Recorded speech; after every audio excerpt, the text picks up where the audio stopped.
नमस्कार, राधे राधे। आइए आज आप बात करते हैं पंचम और पंचमेश की। जब भी हमारे जीवन में पंचमेश की दशा होती है तो वो हमारे पूर्वार्जित कर्म यानी पूर्व पुण्य का भाव होता है। उसके जब स्वामी की दशा चलती है तो हमारे जीवन में पुण्य फलित होते हैं, यानी कि हमने जो पिछले जन्म में जो भी अच्छे कर्म किए हैं या पुण्य किए हैं उसका फल हमें पंचमेश की दशा में मिलता है।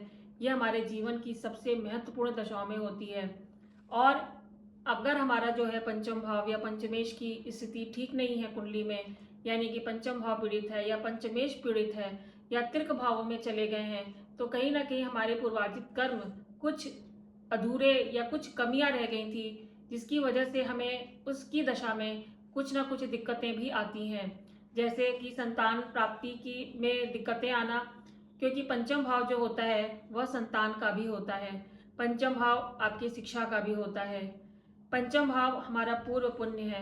तो अगर हमारे को शिक्षा में दिक्कतें आ रही हैं, संतान होने में दिक्कतें आ रही हैं, तो कहीं ना कहीं हमारा जो है वो पंचम भाव पीड़ित है या पंचमेश की स्थिति ठीक नहीं है। तो पंचम भाव के कारक भी गुरु माने गए हैं। तो जब भी इन सब चीज़ों से रिलेटेड हमारे जीवन में समस्याएं आती हैं तो सर्वप्रथम हमें अपने इष्ट देव की आराधना करनी चाहिए।